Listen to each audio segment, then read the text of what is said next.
Amara kenal betul aroma kopi hitam tanpa gula yang diseduh suaminya setiap pukul 6 pagi. Aroma itu seperti penanda, sebuah jangkar yang menahan dunianya tetap pada tempatnya. Dunianya adalah sebuah rumah tipe 90 di kompleks perumahan yang tenang, dua anak yang cerdas, Bima yang berusia 8 tahun dan Rara yang baru menginjak 5 tahun, dan seorang suami, Rangga, yang karirnya sedang menanjak di sebuah perusahaan properti. Di atas kertas, kehidupan Amara adalah potret keluarga yang sempurna, sebuah surga kecil yang ia bangun dengan sabar selama 10 tahun pernikahannya. Rangga adalah pria yang baik. Setidaknya, itulah yang selalu Amara katakan pada dirinya sendiri. Dia pekerja keras, tidak pernah berkata kasar, dan selalu mencium kening anak-anaknya sebelum tidur. Tapi Rangga punya satu kelemahan besar, ibunya. Indira, sang ibu mertua, adalah pusat tata surya bagi Rangga. Apapun yang dikatakan ibunya adalah sabda, sebuah kebenaran mutlak yang tidak bisa diganggu-gugat. Dan bagi Indira, Amara adalah penyusup di surga putranya. Pagi itu berjalan seperti pagi-pagi lainnya. Amara menyiapkan sarapan nasi goreng kesukaan Rangga, sementara Bima dan Rara masih ribut berebut mainan di ruang tengah. "Bima, jangan ganggu adikmu. Sebentar lagi diantar ayah ke sekolah," kata Amara lembut, meletakkan piring di atas meja. Rangga keluar dari kamar, sudah rapi dengan kemeja birunya. Ia tersenyum melihat Amara. "Wangi sekali, Bu. Nasi goreng buatanmu memang tidak ada duanya." Ia duduk dan mulai menyantap sarapannya. Di sela-sela suapannya, Rangga berkata, "Nanti sore Ibu dan Winda mau mampir. Katanya kangen sama cucu-cucunya." Amara menghentikan gerakan tangannya sejenak, lalu memaksakan seulas senyum. "Oh, ya? Tumben tidak bilang dulu. Nanti aku siapkan camilan buat mereka." Di dalam hatinya, alarm kecil mulai berbunyi. Kunjungan mendadak dari ibu mertua dan adik iparnya. Winda jarang sekali membawa kabar baik. Indira adalah seorang wanita parubaya yang pandai sekali bermain peran. Di depan Rangga, ia adalah ibu yang penuh kasih. Tapi saat hanya berdua dengan Amara, tatapan matanya berubah tajam dan kata-katanya seringkali mengandung sindiran halus. Sementara Winda, adik satu-satunya Rangga, adalah versi muda dari ibunya, hanya saja lebih blak-blakan dalam menunjukkan ketidaksukaannya. Ia selalu merasa berhak atas semua milik kakaknya, termasuk perhatian dan uangnya. Baginya, Amara adalah penghalang utama. "Tidak usah repot-repot. Sayang, mereka cuma sebentar," kata Rangga, sama sekali tidak menyadari perubahan raut wajah istrinya. Sore harinya, tepat setelah Amara selesai membereskan rumah, mobil sedan milik Indira berhenti di depan pagar. Indira turun dengan gayanya yang angkuh, mengenakan gamis mewah dan kerudung yang serasi. Di belakangnya, Winda menyusul dengan wajah masam, sibuk dengan ponselnya. "Assalamualaikum," sapa Indira dengan suara yang dibuat seramah mungkin saat Amara membukakan pintu. "Waalaikumsalam, Bu. Silakan masuk." Bima dan Rara langsung berlari memeluk nenek dan tantenya. Indira menciumi pipi mereka sekilas, lebih seperti sebuah formalitas daripada ungkapan rindu yang tulus. Pandangannya menyapu seluruh isi ruang tamu, seolah sedang melakukan inspeksi. "Rumahmu ini makin bagus saja, Ra," kata Indira sambil duduk di sofa. Tangannya mengelus permukaan kainnya yang mahal. Rangga memang tidak salah pilih istri. Pintar merawat rumah. Amara hanya tersenyum tipis. Ia tahu itu bukan pujian. Itu adalah pengingat bahwa semua ini adalah milik putranya. Winda melempar tasnya ke sofa. "Aku haus, Mbak. Ada yang dingin?" tanyanya tanpa menatap Amara. "Ada jus jeruk di kulkas, Win. Sebentar Mbak ambilkan." Saat Amara beranjak ke dapur, ia bisa mendengar percakapan mereka. "Lihat itu, Bu. Gordennya baru lagi," bisik Winda, cukup keras untuk didengar. "Enak ya jadi Mbak Amara. Tinggal minta saja sama Mas Rangga." "Sudah, jangan begitu. Mungkin memang sudah waktunya diganti," jawab Indira, namun nadanya menyiratkan persetujuan. Amara menarik napas panjang. Ia sudah terbiasa. Demi Rangga dan anak-anak, ia harus sabar. Ia kembali dengan nampan berisi jus jeruk dan beberapa potong kue. Percakapan kemudian beralih ke hal-hal sepele. Namun Amara merasa seperti sedang dihakimi dalam setiap kalimat. Mereka bertanya tentang biaya sekolah anak-anak, tentang arisan yang diikuti Amara, tentang perhiasan yang ia pakai. Semua pertanyaan itu terasa seperti interogasi terselubung. Kunjungan itu terasa sangat lama. Ketika akhirnya mereka pamit, Amara merasa lega seolah baru saja mengangkat beban berat dari pundaknya. Ia tidak tahu bahwa beban yang jauh lebih berat sedang menunggunya. Malam itu, Rangga pulang sangat larut, tidak seperti biasanya. Pukul 11 malam, suara mobilnya baru terdengar memasuki garasi. Amara yang menunggunya di ruang tamu langsung merasakan firasat buruk. Pintu terbuka, dan Rangga masuk dengan wajah yang keras dan dingin. Di belakangnya, menyusul Indira dan Winda dengan mata sembab seolah habis menangis semalaman. "Rangga, kenapa baru pulang? Ibu dan Winda kok ikut?" tanya Amara bingung. Rangga tidak menjawab. Ia berjalan lurus ke arah Amara. Tatapannya menusuk. "Jelaskan ini," katanya dengan suara bergetar karena amarah. Ia melempar beberapa lembar kertas ke atas meja. Amara memungutnya. Itu adalah salinan laporan rekening koran dan surat dari Pegadaian. Jantungnya berdebar kencang. Ia sama sekali tidak mengerti. "Jelaskan apa, Mas? Aku tidak paham." "Jangan pura-pura bodoh," bentak Rangga. Amara terlonjak kaget. Selama 10 tahun menikah, ia belum pernah mendengar suaminya membentak sekeras itu. Ibu Indira mulai terisak. "Ya Allah, Rangga, ibu tidak menyangka Amara akan setega ini. Uang perusahaanmu, nak, uang yang kamu kumpulkan susah payah." Winda menimpali dengan suara sengau. "Sertifikat rumah ini juga, Mas." Dia gadaikan diam-diam. Entah buat apa uang sebanyak itu. Kepala Amara terasa pusing. Semua ini terdengar seperti omong kosong. "Apa maksud kalian? Uang apa?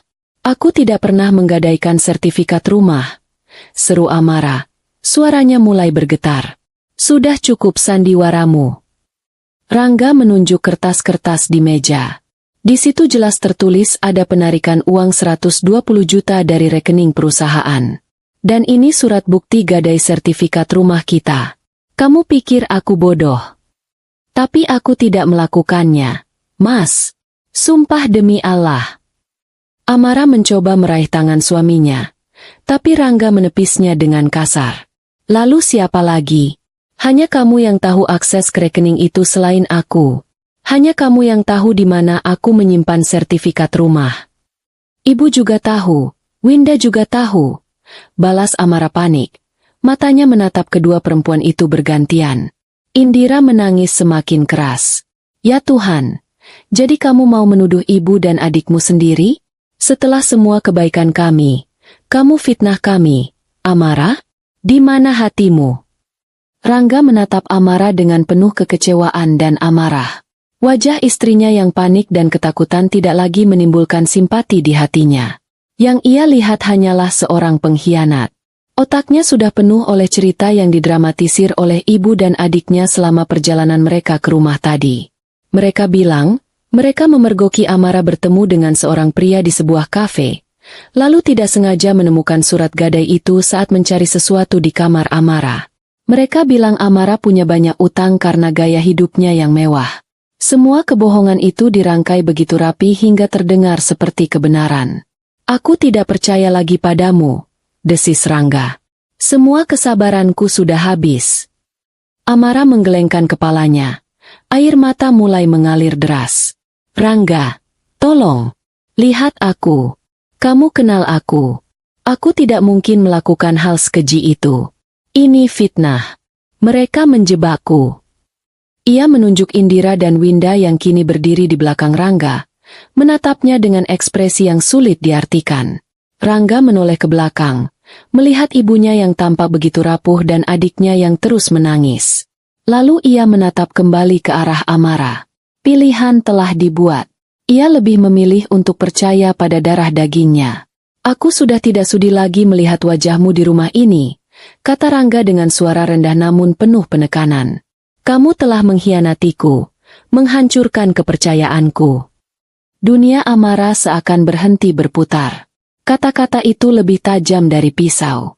Mas, jangan bilang begitu. Isak Amara. Rangga menarik napas dalam-dalam. Matanya menatap lurus ke mata Amara yang basah.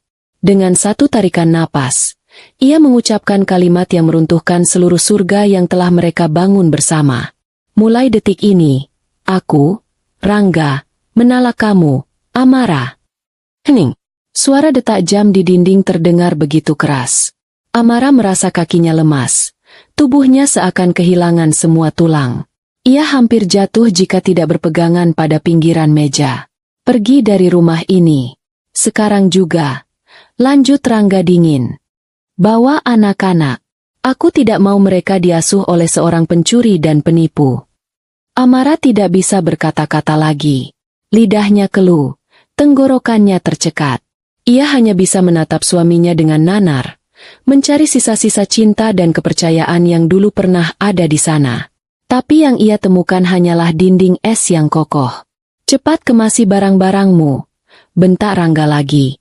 Dengan tubuh gemetar, Amara berjalan menuju kamar anak-anak. Bima dan Rara tertidur pulas, tidak menyadari bahwa keluarga mereka baru saja hancur berkeping-keping. Amara membangunkan mereka dengan lembut, menahan isak tangisnya sekuat tenaga. Sayang, bangun. Kita pergi, ya, bisiknya. Dengan satu koper kecil berisi pakaian anak-anak dan beberapa helai bajunya, Amara menggandeng kedua anaknya keluar dari kamar. Di ruang tamu, Rangga berdiri membelakanginya, menolak untuk melihatnya. Sementara di sudut ruangan, di ambang pintu, Amara melihatnya dengan sangat jelas. Di antara sisa air mata palsu, tersungging senyum tipis yang penuh kemenangan di wajah Indira dan Winda. Mereka menang. Mereka berhasil menyingkirkannya. Saat Amara melangkah melewati ambang pintu rumah yang telah ia rawat dengan sepenuh hati, udara malam yang dingin terasa menusuk kulitnya. Ia memeluk kedua anaknya erat-erat. Rasa sakit di hatinya begitu luar biasa, seolah jantungnya diremas hingga hancur. Tapi di tengah puing-puing kehancurannya, sebuah benih lain mulai tumbuh. Benih kemarahan yang dingin dan kelam. Ia menoleh ke belakang sekali lagi, menatap rumahnya yang terang benderang. Ia tidak akan melupakan malam ini. Ia tidak akan melupakan tatapan suaminya. Dan yang terpenting, ia tidak akan pernah melupakan senyum kemenangan ibu mertua dan adik iparnya. Di dalam hatinya, Amara berbisik pada dirinya sendiri, sebuah sumpah yang diucapkan dalam senyap. Ini bukan akhir. Ini adalah awal dari kehancuran kalian. Tunggu saja waktunya. Malam itu terasa begitu panjang dan tanpa bintang. Amara berjalan tanpa tujuan yang jelas, menggandeng tangan Bima dan Rara di kedua sisinya. Koper kecil yang ia seret terasa begitu berat, bukan karena isinya, tapi karena beban penderitaan yang ia bawa. Anak-anaknya terus bertanya dengan suara mengantuk. Ibu, kita mau kemana? Kenapa kita pergi malam-malam? Tanya Bima, matanya berusaha keras untuk tetap terbuka. Rumah kita di sana, Bu. Kenapa kita jalan? Timpal Rara sambil menunjuk ke belakang. Amara berhenti sejenak, berjongkok untuk menyejajarkan tingginya dengan mereka. Ia menyeka air mata yang terus saja mengalir di pipinya, berusaha tersenyum meski hatinya hancur lebur. Kita mau menginap di tempat teman ibu sebentar. Sayang, ayah lagi ada urusan penting. Kebohongan itu terasa pahit di lidahnya. Bagaimana mungkin ia menjelaskan pada anak-anak sekecil ini bahwa ayah mereka baru saja mengusir mereka dari rumah karena sebuah fitnah keji? Satu-satunya nama yang terlintas di benaknya adalah Gita, sahabatnya sejak kuliah. Gita tinggal di sebuah rumah kontrakan sederhana di bagian lain kota. Amara merogoh tasnya, mencari ponsel. Dengan tangan gemetar, ia menekan nomor Gita. Halo, Git. Maaf mengganggumu malam-malam, kata Amara dengan suara serak. Terdengar suara Gita yang khas, sedikit serak karena baru bangun tidur. Amara, ada apa? Kamu kenapa nangis? Aku diusir dari rumah, Git. Aku dan anak-anak. Boleh aku menumpang di tempatmu untuk malam ini? Tanpa bertanya lebih jauh, Gita langsung menjawab. Ya Tuhan, Ra. Tentu saja boleh. Cepat ke sini. Kirim lokasimu sekarang. Biar aku pesan taksi online untukmu. Setengah jam kemudian, sebuah taksi berhenti di depan gang sempit menuju kontrakan Gita. Tempat itu sangat berbeda dari lingkungan rumahnya. Gangnya becek, penerangannya remang-remang, dan rumah-rumah berdempetan. Amara menelan ludah, mengeratkan pelukan pada anak-anaknya. Inilah kenyataan barunya. Gita sudah menunggu di depan pintu dengan wajah cemas. Ia langsung memeluk Amara erat. Masuk. Ra. Masuk. Kontrakan Gita hanya memiliki satu kamar tidur, satu ruang tamu kecil yang menyatu dengan dapur, dan satu kamar mandi. Sederhana, tapi bersih. Gita segera menidurkan Bima dan Rara yang sudah terlelap di sofa tuanya. Ia lalu membuatkan teh hangat untuk Amara. Sekarang ceritakan, apa yang terjadi? Tanya Gita lembut setelah memastikan anak-anak tertidur pulas. Amara pun menceritakan semuanya. Tentang tuduhan pencurian uang 120 juta, tentang sertifikat rumah yang digadaikan, tentang bagaimana Rangga menalaknya tanpa mau mendengarkan penjelasannya sedikitpun. Ia menceritakan tentang tatapan kemenangan Indira dan Winda. Setiap kata yang keluar terasa seperti mengeluarkan serpihan kaca dari tenggorokannya. Gita mendengarkan dengan seksama. Wajahnya menunjukkan campuran antara amarah dan simpati. Brengsek, Rangga benar-benar keterlaluan. Dan mertuamu itu, dari dulu aku sudah tidak suka. Mereka itu iblis berwujud manusia. Umpat Gita. Malam itu, Amara tidur di kamar Gita, sementara sahabatnya itu tidur di sofa. Namun, Amara tidak benar-benar bisa tidur. Setiap kali ia memejamkan mata, wajah dingin Rangga dan senyum licik Indira kembali terbayang. Ia merasa dunianya telah berakhir. Semua yang ia bangun, semua pengorbanan yang ia lakukan selama ini, lenyap dalam satu malam. Ia merasa menjadi perempuan paling gagal di dunia. Ia gagal mempertahankan rumah tangganya, gagal melindungi anak-anaknya dari kehancuran ini. Air matanya kembali mengalir dalam diam. Ia menangisi nasibnya, menangisi kebodohan suaminya, menangisi masa depan anak-anaknya yang kini suram. Ia memeluk guling erat-erat, membiarkan rasa sakit, malu, dan putus asa menggerogoti jiwanya hingga ia merasa kosong. Ia mencapai titik terendahnya malam itu, di sebuah kamar sempit yang asing, jauh dari surga kecil yang pernah ia miliki. Keesokan paginya, Amara terbangun karena suara tawa anak-anak. Ia membuka mata dan melihat Bima dan Rara sedang bermain dengan beberapa mainan lama milik anak Gita. Melihat mereka bisa tertawa, meski dalam situasi seperti ini, memberikan sedikit kekuatan bagi Amara. Ia harus bangkit, bukan untuk dirinya, tapi untuk mereka. Setelah sarapan seadanya yang disiapkan Gita, Amara duduk termenung di sudut ruangan sementara anak-anak asyik menonton kartun di televisi kecil milik Gita. Tangisnya sudah kering, tergantikan oleh kehampaan yang dingin. Namun, di dalam kehampaan itu, otaknya mulai bekerja. Ia memutar ulang semua kejadian, bukan hanya kejadian semalam, tapi kejadian beberapa bulan terakhir. Ia teringat Winda yang sering mengeluh tidak punya uang untuk membayar cicilan mobilnya. Ia teringat Ibu Indira yang beberapa kali memamerkan gelang emas baru yang katanya dibeli dari uang arisan. Ia teringat percakapan samar-samar saat Rangga mengeluh tentang adanya pengeluaran tak terduga di laporan keuangan perusahaan. Tapi Indira dengan cepat menenangkannya dan berkata akan membantunya membereskan. Semua kepingan puzzle itu mulai menyatu. Fitnah ini bukan sesuatu yang terjadi tiba-tiba. Ini adalah sebuah rencana yang telah disusun dengan rapi. Mereka sengaja menciptakan masalah keuangan, lalu menimpakan semua kesalahannya pada Amara, kambing hitam yang sempurna. Tujuannya hanya satu, menyingkirkannya dari kehidupan Rangga agar mereka bisa menguasai semua hartanya. Kesadaran itu seperti sambaran petir. Rasa sedih dan putus asa yang semalam menyelimutinya perlahan berubah menjadi sesuatu yang lain.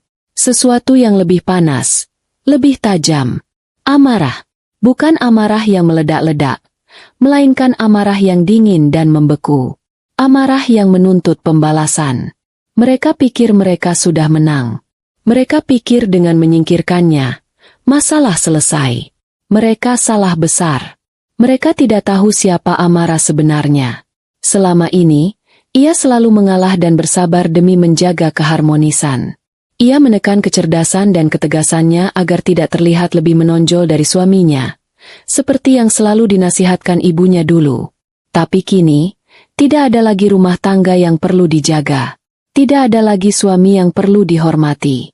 Yang tersisa hanyalah seorang ibu yang akan melakukan apapun untuk masa depan anak-anaknya dan seorang wanita yang harga dirinya telah diinjak-injak sampai ke dasar. Amara mengambil ponselnya. Jarinya berhenti sejenak di atas satu nama. Fadli. Fadli adalah sahabatnya sejak zaman kuliah. Mereka dulu sangat akrab. Bahkan sempat ada percik asmara di antara mereka sebelum Amara akhirnya memilih Rangga. Fadli kini telah menjadi seorang pengacara yang cukup dikenal, spesialis dalam kasus-kasus sengketa bisnis dan perdata. Ia cerdas, teliti, dan sedikit licik jika diperlukan. Hubungan mereka merenggang setelah Amara menikah, tapi mereka masih sesekali bertukar kabar. Fadli adalah satu-satunya orang yang bisa ia percaya saat ini. Ia menarik napas dalam-dalam, lalu menekan tombol panggil. Halo? Terdengar suara Fadli yang berat di seberang sana. Fadli, ini aku, Amara. Terdengar jeda sejenak. Amara? Ada apa? Suaramu kedengaran aneh. Amara tidak membuang waktu untuk basa-basi. Ia sudah cukup menangis. Sekarang adalah waktunya untuk bertindak. Aku butuh bantuanmu, katanya dengan suara yang datar dan dingin, sama sekali berbeda dari Amara yang dikenal Fadli. Bantuan apa? Tentu saja. Kamu ada masalah. Masalah besar, jawab Amara. Ia berjalan ke dekat jendela, menatap gang sempit di luar. Aku dituduh mencuri uang suamiku dan menggadaikan sertifikat rumah. Aku sudah ditalak dan diusir dari rumah tadi malam, bersama anak-anakku. Fadli terdiam cukup lama, terdengar helaan napas berat. Aku akan ke sana. Kirim alamatmu. Tidak perlu. Potong Amara cepat. Aku tidak menghubungimu untuk meminta belas kasihan atau untuk membersihkan namaku di depan Rangga. Aku sudah tidak peduli lagi padanya. Fadli terdengar bingung. Lalu, kamu butuh bantuanku untuk apa? Amara menatap bayangan dirinya di kaca jendela. Yang menatap balik bukanlah wanita lemah yang menangis semalaman. Matanya menyiratkan tekad yang sekeras baja. Aku butuh bantuanmu, Fadli. Bukan untuk membersihkan namaku. Amara berhenti sejenak, membiarkan kata-katanya meresap. Aku mau mengambil kembali semua yang menjadi hakku dan anak-anakku. Dan setelah itu, aku mau kita hancurkan mereka. Rangga, ibunya, dan adiknya. Aku mau mereka merasakan apa yang aku rasakan. Bahkan 100 kali lipat lebih parah. Aku mau mereka terseret dalam kehancuran yang mereka ciptakan sendiri. Hening di seberang telepon. Fadli sepertinya terkejut mendengar nada bicara Amara yang penuh dengan dendam yang terukur. Lalu, terdengar jawaban singkat dari Fadli, tanpa keraguan sedikitpun. Aku ikut. Katakan apa rencanamu. Setelah menutup telepon, Amara merasa beban di dadanya sedikit terangkat. Sumpah telah terucap. Perang telah dimulai. Ia menoleh ke arah Bima dan Rara yang masih tertawa menonton kartun. Ia berjalan menghampiri mereka, memeluk keduanya dari belakang. Ibu janji, bisiknya pada diri sendiri. Ibu akan membangun kembali surga kita. Dan ibu akan melakukannya di atas puing-puing kehancuran mereka. 2 hari setelah malam yang menghancurkan itu, Amara bertemu Fadli di kantornya. Kantor firma hukum Fadli Orekan menempati satu lantai di sebuah gedung perkantoran di pusat kota. Semuanya tampak modern dan efisien. Mulai dari lobi yang minimalis hingga ruang kerja Fadli yang menghadap pemandangan kota yang sibuk. Pemandangan itu terasa begitu kontras dengan kehidupan Amara yang kini berada di titik nol. Ia datang mengenakan blus sederhana dan celana panjang kain. Satu-satunya setelan pakaian formal yang ia bawa. Rambutnya diikat rapi, dan wajahnya, meski masih menyiratkan kesedihan, tampak tegas dan penuh tekad. Fadli yang Amara temui bukanlah lagi mahasiswa kurus berkacamata yang sering berdebat dengannya di perpustakaan kampus. Ia kini seorang pria matang berusia pertengahan 30-an, dengan setelan jas mahal yang membungkus tubuhnya yang tegap. Namun, tatapan matanya saat melihat Amara masih sama seperti dulu, hangat dan penuh perhatian. "Ra, aku turut prihatin," kata Fadli memulai percakapan setelah mempersilakan Amara duduk dan menyuguhkan segelas air mineral. "Aku tidak akan bertanya bagaimana perasaanmu, karena aku tahu itu pertanyaan bodoh. Jadi, langsung saja ke intinya. Apa yang bisa aku bantu?" Amara menghargai pendekatan Fadli yang lugas. Ia tidak butuh simpati, ia butuh sekutu. "Seperti yang aku bilang di telepon," Amara memulai. Suaranya tenang dan terukur. "Aku tidak tertarik untuk membuktikan aku tidak bersalah di mata Rangga. Pintu itu sudah tertutup.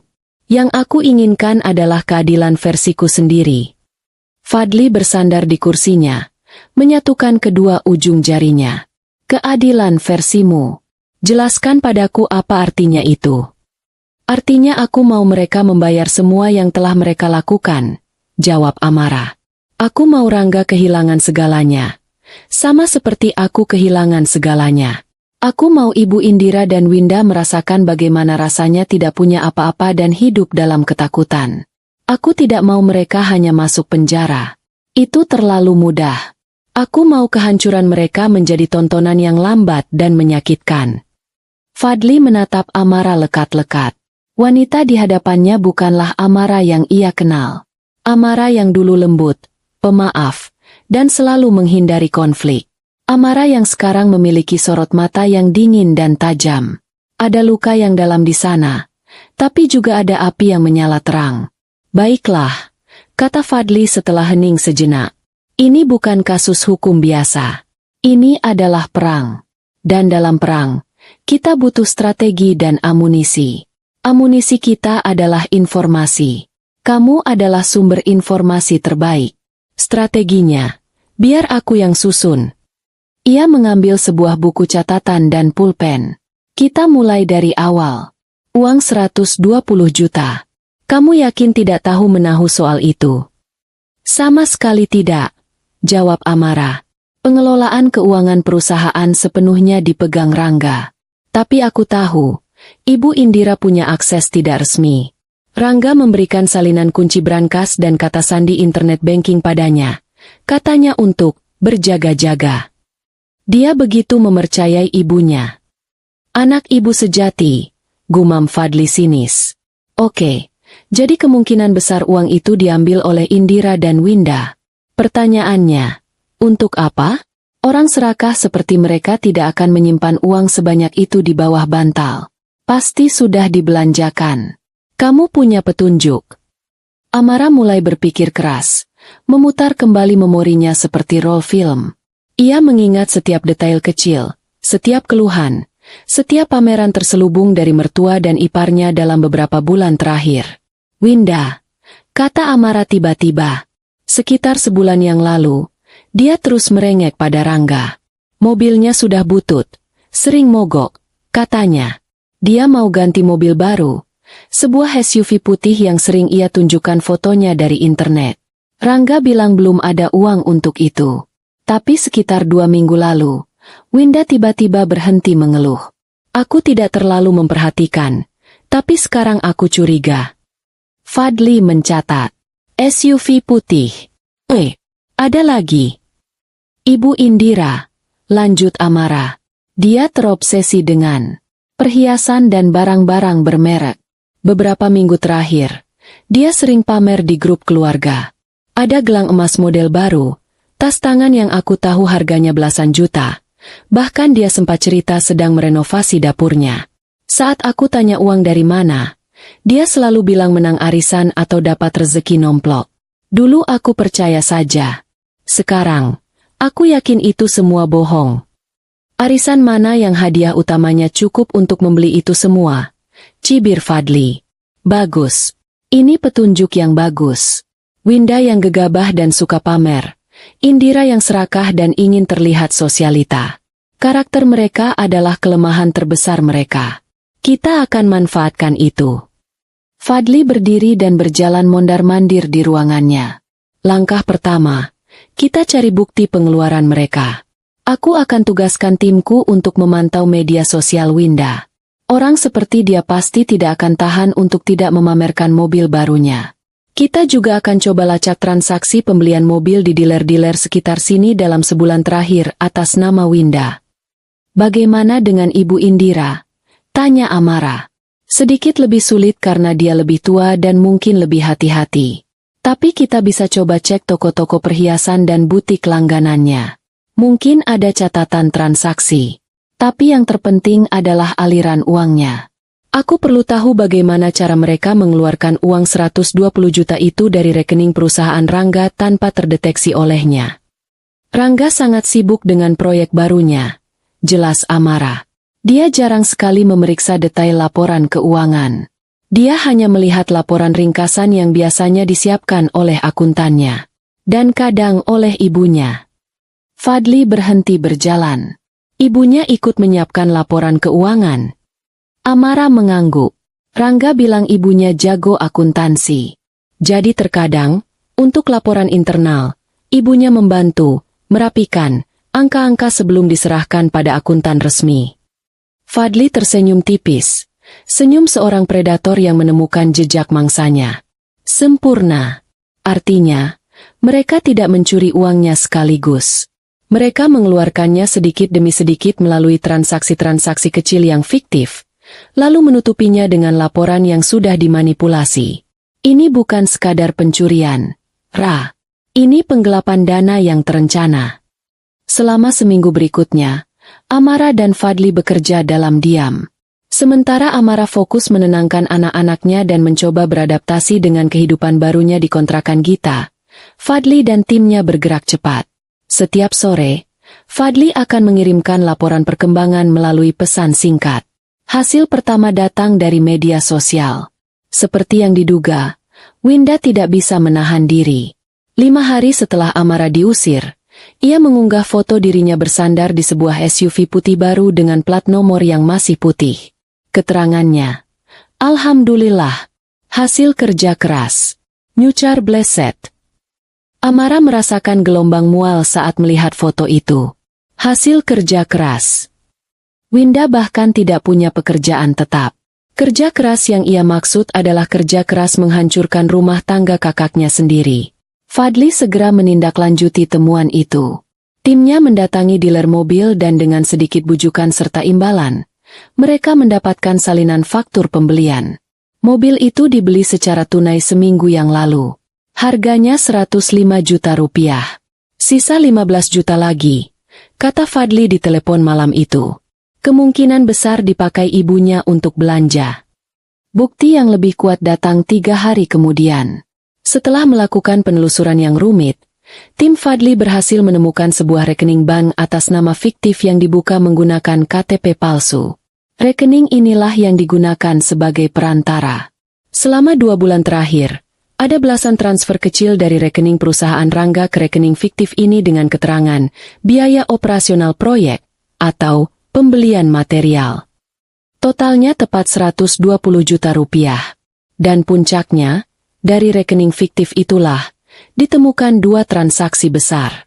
Satu transaksi sebesar 105 juta rupiah ditransfer ke rekening dealer mobil. Dan satu transaksi lagi sebesar 15 juta rupiah ditransfer langsung ke rekening pribadi Winda. Fadli mengirimkan salinan bukti transfer itu ke ponsel Amara. Amara menatap layar ponselnya, jarinya menggeser gambar dokumen digital itu berulang-ulang. Di sana tertera dengan jelas nama pengirim, nama penerima, jumlah uang, dan tanggal transaksi. Semuanya terjadi tepat di rentang waktu uang perusahaan Rangga hilang. Ini dia, bukti yang tak terbantahkan. Kebohongan mereka kini telanjang di depan matanya. Amarah yang selama ini ia pendam terasa membara. Tapi ia tidak berteriak atau menangis. Ia hanya merasakan ketenangan yang aneh, ketenangan yang dingin. Apa langkah selanjutnya? Tanya Amara saat menelepon Fadli. Secara hukum, ini sudah cukup untuk melaporkan mereka ke polisi atas tuduhan penggelapan dan pencemaran nama baik, jelas Fadli. Tidak, jawab Amara tegas. Aku sudah bilang, aku tidak mau jalan pintas. Polisi dan penjara itu urusan nanti. Aku mau mereka hancur secara perlahan. Aku mau mereka saling menyalahkan dan saling menghancurkan. Fadli terdiam sejenak, seolah sudah menduga jawaban itu. Aku mengerti.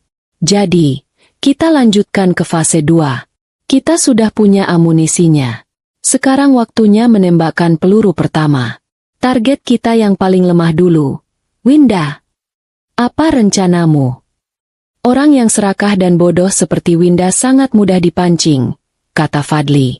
Dia sekarang punya sisa uang 15 juta di rekeningnya, dan mungkin sedikit uang hasil menjual mobil lamanya. Dia pasti sedang merasa di atas angin. Kita akan berikan dia sebuah tawaran yang tidak bisa ia tolak. Sebuah jebakan investasi yang sempurna. Amara bisa merasakan senyum tipis di ujung bibir Fadli, bahkan melalui telepon. Malam itu, untuk pertama kalinya sejak diusir, Amara bisa tidur sedikit lebih nyenyak. Bukan karena bebannya hilang, tapi karena ia tahu, roda pembalasan sudah mulai berputar. Dan ia yang memegang kendalinya. Rencana untuk menjebak Winda disusun dengan sangat teliti. Layaknya seorang jenderal merancang serangan kilat. Fadli, dengan jaringan dan sumber dayanya, adalah arsitek utama di balik jebakan ini. Ia tahu bahwa untuk memancing ikan serakah seperti Winda, umpannya harus terlihat berkilau, eksklusif, dan menjanjikan keuntungan yang tidak masuk akal dalam waktu singkat. Kita akan ciptakan sebuah entitas investasi fiktif. Jelas Fadli pada Amara saat mereka bertemu lagi di sebuah kafe yang sepi, jauh dari pusat kota. Namanya harus terdengar megah dan terpercaya. Bagaimana kalau Golden Equity Fund? Amara mengangguk setuju. Nama itu terdengar mahal dan meyakinkan. Dalam waktu kurang dari seminggu, Fadli dan timnya telah membangun sebuah fasad digital yang sempurna. Mereka membuat sebuah situs web profesional untuk Golden Equity Fund, lengkap dengan testimoni palsu dari klien-klien sukses, grafik pertumbuhan investasi yang menanjak tajam, dan foto-foto stok orang-orang bersetelan mahal yang sedang berjabat tangan. Semuanya dirancang untuk memancarkan aura kemewahan dan kesuksesan. Langkah selanjutnya adalah menyebarkan umpan. Fadli tahu, mendekati Winda secara langsung akan menimbulkan kecurigaan. Cara terbaik adalah melalui lingkungannya, membiarkan informasi itu sampai ke telinga Winda secara alami. Timku sudah melakukan riset kecil tentang lingkaran pertemanan Winda, kata Fadli sambil menunjukkan beberapa profil media sosial di laptopnya. Ada satu orang yang sempurna untuk menjadi penyebar informasi kita. Namanya Rachela. Dia teman arisan Winda, sama-sama suka pamer, dan terkenal paling mudah percaya dengan hal-hal berbau keuntungan cepat. Strateginya adalah membidik Rachela terlebih dahulu. Salah satu anak buah Fadli, seorang wanita muda yang pandai bicara bernama Fania, ditugaskan untuk berperan sebagai konsultan investasi dari Golden Equity Fund. Fania mendekati Rachela di sebuah acara bazar barang-barang mewah yang sering dikunjungi oleh kalangan mereka. Dengan pesonanya, Fania berhasil meyakinkan Rachela tentang peluang investasi emas yang hanya ditawarkan kepada kalangan terbatas. Seperti yang diperkirakan, Rachela langsung terpancing. Ia bahkan menginvestasikan sejumlah kecil uangnya, yang tentu saja, langsung diberikan laporan keuntungan, fiktif sebesar 20% hanya dalam 3 hari oleh Fania. Merasa telah menemukan tambang emas, Rachela tidak bisa menahan diri. Dalam pertemuan arisan berikutnya, di mana Winda juga hadir, Rachela mulai menceritakan dengan penuh semangat tentang investasi barunya yang luar biasa. Amara mendapatkan laporan ini langsung dari Gita, yang kebetulan punya teman yang ikut dalam arisan tersebut. Katanya si Rachela itu pamer setengah mati. Git, cerita temannya pada Gita, yang kemudian diteruskan pada Amara. Dia bilang baru ikut investasi khusus undangan. Untungnya gede banget. Katanya lagi, si Winda sampai mangap-mangap mendengarnya. Matanya langsung hijau. Umpan telah ditelan. Tidak butuh waktu lama.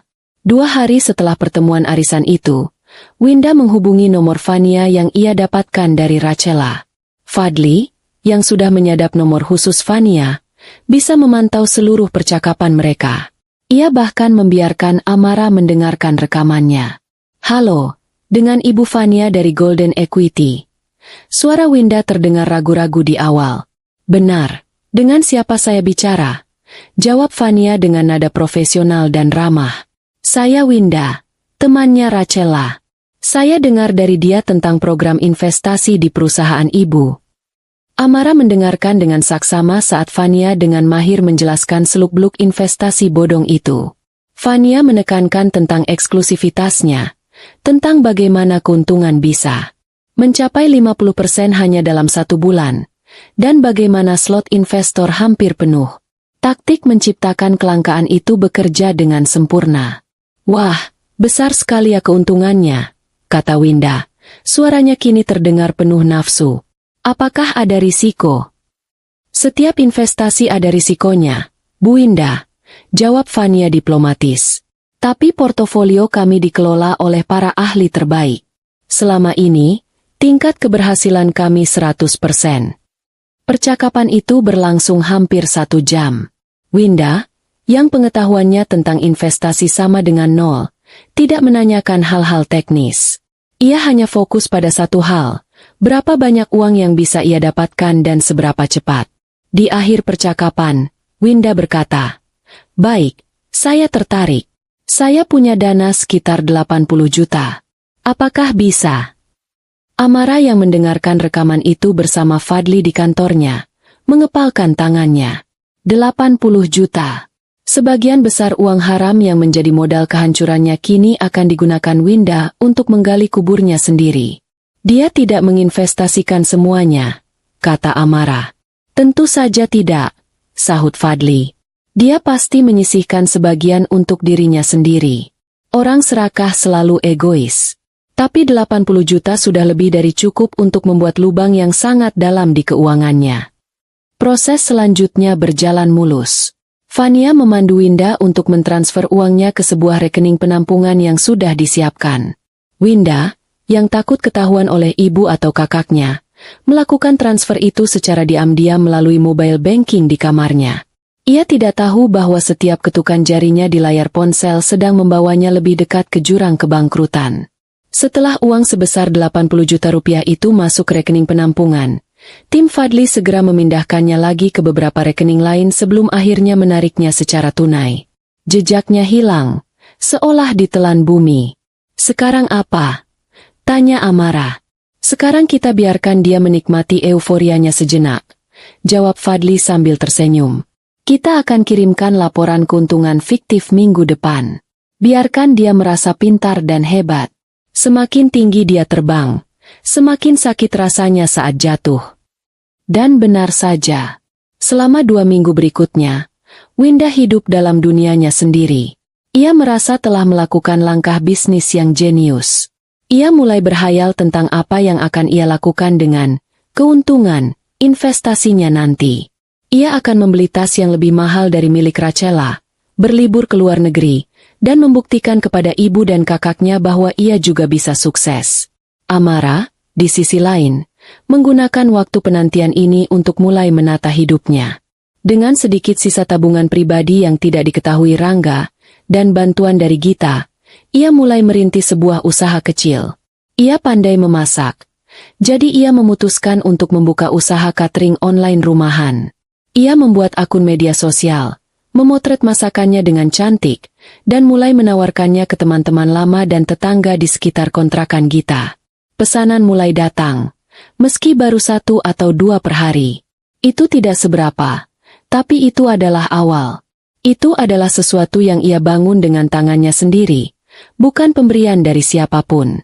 Mengurus anak-anak dan merintis usaha membuat pikirannya sedikit teralihkan dari rencana balas dendamnya. Namun, setiap malam, setelah anak-anak tertidur dan pesanan untuk esok hari selesai disiapkan, ia akan duduk sendirian dalam gelap. Ia akan membuka kembali foto SUV putih Winda, membuka kembali salinan bukti transfer, dan mendengarkan lagi rekaman suara Winda yang serakah. Semua itu ia lakukan untuk menjaga apinya tetap menyala. Ia tidak boleh lupa. Ia tidak boleh memaafkan. Tepat 1 bulan setelah Winda mentransfer uangnya, saatnya tiba untuk menarik karpet dari bawah kakinya. Situs web Golden Equity Fund tiba-tiba tidak bisa diakses. Nomor telepon Fania tidak lagi aktif. Winda yang awalnya mencoba tenang, mulai panik saat Rachela dan beberapa investor lain di grup arisan mulai ribut karena tidak bisa menghubungi pihak Golden Equity. Winda mencoba meyakinkan dirinya bahwa ini hanya gangguan teknis. Mungkin server mereka sedang down. Mungkin Fania sedang cuti. Tapi hari berganti hari, dan tidak ada kabar sama sekali. Kepanikan mulai mencengkeramnya. Uang 80 juta itu bukan uang sedikit. Itu adalah tiketnya menuju kehidupan mewah yang ia impikan. Amara, melalui mata-mata Gita di grup arisan, terus memantau kepanikan Winda. Ia membaca pesan-pesan Winda yang semakin histeris di grup, menanyakan apakah ada yang punya info. Ia bisa membayangkan wajah Winda yang pucat pasi, tangannya yang berkeringat dingin saat menyadari bahwa ia telah ditipu. Pada suatu malam, Fadli menelepon Amara. Sudah waktunya, Ra. Bom waktu pertama sudah meledak. Dia pasti sedang kalang kabut sekarang. Amara menatap keluar jendela kontrakannya. Hujan turun rintik-rintik, membasahi jalanan yang sempit. Ia tidak merasakan kegembiraan atau tawa kemenangan. Yang ia rasakan hanyalah kepuasan yang dingin. Satu pion musuh telah jatuh. Dan ini baru permulaan. Bagus. Jawab Amara singkat. Siapa target selanjutnya? Sekarang kita naikkan levelnya, kata Fadli. Kita bidik rajanya langsung. Enggak. Kejatuhan Winda menciptakan gelombang kejut kecil di dalam keluarga Rangga. Amara, melalui informan tidak resminya, mendengar bagaimana Winda mengurung diri di kamar selama berhari-hari, hanya keluar untuk menangis dan menyalahkan semua orang kecuali dirinya sendiri. Ibu Indira, yang awalnya murka karena kebodohan putrinya, kini disibukkan dengan tugas yang lebih berat, menutupi masalah ini dari Rangga. Mereka tahu, jika Rangga sampai tahu uang perusahaan yang dicuri, Amara kini lenyap karena investasi bodong.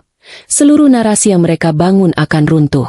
Mereka terpaksa berbohong lagi, mengatakan bahwa uang itu disimpan di deposito yang aman.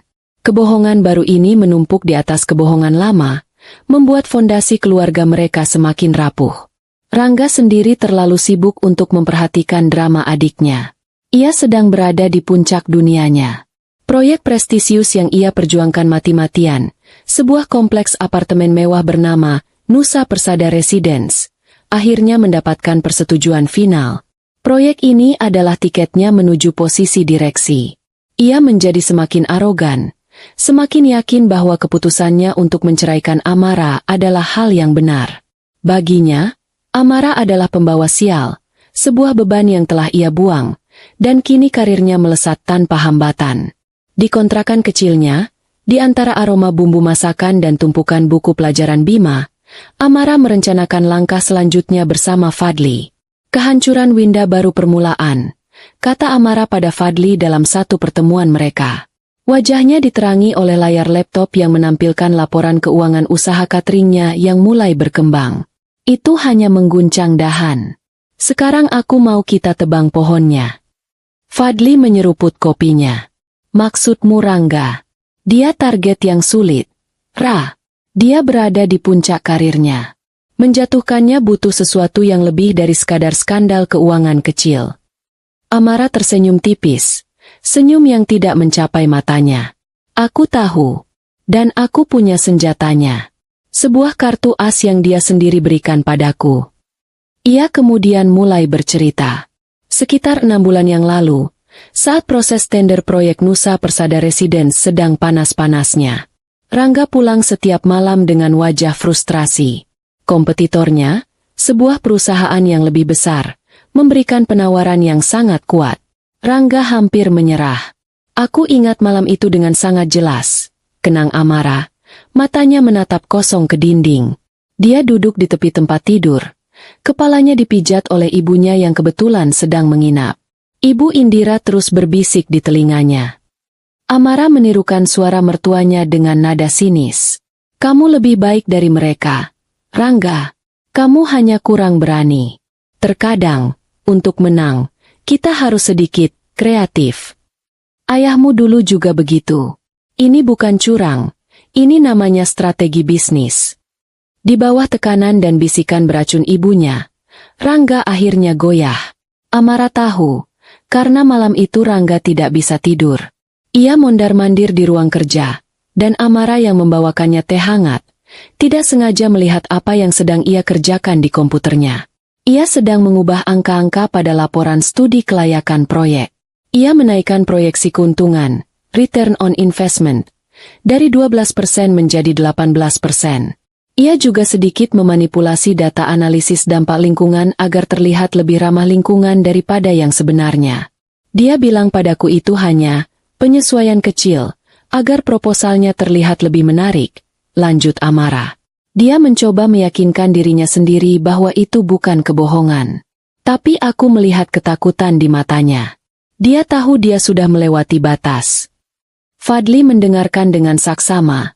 Matanya berbinar. Ini dia. Bukan sekadar kesalahan, tapi penipuan korporat. Sebuah kejahatan kerah putih yang bisa menghancurkan tidak hanya karir Rangga, tapi juga reputasi perusahaannya. Apakah kamu punya bukti? Tanya Fadli, nadanya serius. Tidak ada bukti fisik, jawab Amara. Semua hanya ada di ingatanku. Tapi aku ingat detailnya. Aku ingat nama perusahaan konsultan yang membuat laporan aslinya. Aku ingat angka-angka awal yang ia tunjukkan padaku, dan aku ingat folder di komputernya yang ia beri nama, Final Proposal. Fadli tersenyum. Ingatanmu sudah lebih dari cukup. Itu adalah peta harta karunnya. Sekarang, biarkan aku yang mengirim pemburu harta karunnya. Fadli tidak main-main. Ia tidak menggunakan orang sembarangan. Ia menyewa seorang profesional. Seorang mantan intel siber yang kini membuka jasa investigasi korporat. Namanya Samuel, seorang pria pendiam yang lebih banyak bekerja di balik layar laptopnya daripada berbicara. Tugasnya terdengar mustahil, menyusup ke dalam sistem perusahaan properti sebesar itu dan mencuri data spesifik tanpa meninggalkan jejak. Tapi Samuel adalah ahlinya. Rencananya tidak melibatkan peretasan server utama yang pasti dijaga ketat. Targetnya lebih personal dan lebih lemah. Asisten pribadi Rangga. Seorang pemuda bernama Kevin yang menurut informasi Fadli, belum lama ini mendapat teguran keras dari Rangga karena kesalahan kecil. Kevin adalah titik masuk yang sempurna. Samuel, dengan menyamar sebagai seorang headhunter dari perusahaan rekrutmen ternama, menghubungi Kevin. Ia menawarinya sebuah posisi manajerial di perusahaan kompetitor dengan gaji 2 kali lipat. Kevin, yang merasa tidak dihargai oleh Rangga, tentu saja sangat tertarik. Selama proses wawancara yang dilakukan secara online, Samuel dengan lihai menyisipkan sebuah file malware ke dalam tautan portofolio yang dikirimkannya. Kevin, yang terlalu bersemangat, mengklik tautan itu tanpa curiga. Dalam sekejap, Samuel mendapatkan akses ke laptop Kevin. Dan karena Kevin sering menggunakan laptopnya untuk mengerjakan tugas dari Rangga, akses itu membawanya langsung ke jaringan internal kantor. Proses perburuan data berlangsung selama 3 hari yang menegangkan. Amara terus menunggu kabar dengan cemas. Ini adalah pertaruhan terbesarnya. Jika gagal, ia akan kehilangan kartu as satu-satunya. Pada hari ketiga, sebuah pesan masuk ke ponsel Amara dari Fadli. Isinya hanya satu kata. Jackpot. Malam itu, Amara datang ke sebuah apartemen aman yang disewa Fadli. Di sana, Samuel menunjukkan hasil kerjanya. Di layar laptopnya, terpampang 2 file yang berdampingan. File pertama berjudul Feasibility_Nusa_Persada_Draft_V1 PDF. Berisi laporan asli dari konsultan. File kedua berjudul Final Proposal_Client_Submit PDF. Versi yang telah dimanipulasi. Samuel bahkan menyorot bagian-bagian angka yang berbeda. Proyeksi keuntungan, data kepadatan tanah, hingga tingkat serapan pasar. Semuanya diubah agar terlihat terlalu bagus untuk menjadi kenyataan. Dan bukan hanya itu, kata Samuel dengan suara datarnya. Ia memutar sebuah file audio. Terdengar suara Rangga yang sedang memberikan arahan dalam sebuah rapat kecil. Pastikan data dari konsultan kita arsipkan dengan baik. Jangan sampai tercampur. Untuk presentasi ke klien dan direksi, Kita hanya pakai data dari folder final. Paham? Ini menyangkut masa depan kita semua. Sedikit polesan bukan berarti berbohong, kata suara Rangga dalam rekaman itu, penuh dengan kepercayaan diri yang palsu. Rekaman itu adalah paku terakhir di peti mati karir Rangga. Samuel berhasil mengaktifkan mikrofon di laptop Kevin dari jarak jauh selama rapat internal tersebut berlangsung. Amara menatap semua bukti itu dengan napas tertahan. Semuanya ada di sana. Hitam di atas putih. Kebohongan yang menjadi fondasi kesuksesan suaminya. Bom waktu itu kini ada di tangannya. Siap untuk diledakkan kapan saja. Kapan kita akan meledakkannya? Tanya Amara pada Fadli. Matanya berkilat-kilat. Fadli melirik kalender di ponselnya. Peluncuran resmi dan penandatanganan kerjasama final proyek Nusa Persada Residence akan dilaksanakan minggu depan. Dihadiri oleh seluruh dewan direksi, perwakilan klien, dan media. Ia tersenyum dingin. Kita akan memberikannya sebagai hadiah, kejutan. Tepat 72 jam sebelum acara dimulai. Cukup waktu bagi mereka untuk panik. Tapi tidak cukup waktu bagi Rangga untuk menyelamatkan diri. Amara mengangguk perlahan. Ia bisa membayangkan wajah Rangga saat berdiri di atas panggung, merayakan kemenangannya, tidak sadar bahwa di bawah panggung itu, sebuah bom waktu ciptaannya sendiri sedang berdetak menunggu hancur. Perasaan yang menjalari tubuhnya bukan lagi sekadar amarah, melainkan sebuah kepastian yang dingin. Kepastian bahwa keadilan, dalam bentuknya yang paling kejam, akan segera datang. Minggu itu dimulai dengan suasana penuh kemenangan di kediaman Rangga. Berita tentang keberhasilan proyek Nusa Persada Residence sudah tersebar di kalangan internal perusahaan. Rangga dielu-elukan sebagai pahlawan, seorang manajer proyek jenius yang berhasil mengalahkan raksasa industri. Ia berjalan dengan dada yang lebih tegap, senyum yang lebih lebar, dan suara yang lebih lantang. Ia bahkan sudah membeli sebuah jam tangan mewah baru sebagai hadiah untuk dirinya sendiri. Di rumah, Ibu Indira tak henti-hentinya memuji putranya. Lihat, kan? Ibu sudah bilang kamu itu hebat. Rangga, setelah kamu singkirkan perempuan pembawa sial itu, rezekimu langsung terbuka lebar. Katanya di meja makan, sambil melirik sinis ke arah Winda yang masih murung. Winda sendiri hanya diam. Kehilangan 80 juta rupiah membuatnya trauma. Ia tidak lagi peduli dengan kesuksesan kakaknya. Yang ada di pikirannya hanyalah bagaimana caranya mendapatkan uang itu kembali. Sebuah obsesi yang membuatnya semakin gegabah. Rangga, yang terlalu mabuk oleh kesuksesannya, tidak menyadari awan gelap yang mulai berkumpul di atas kepalanya. Ia sibuk mempersiapkan pidato untuk acara peresmian yang akan diadakan hari Jumat.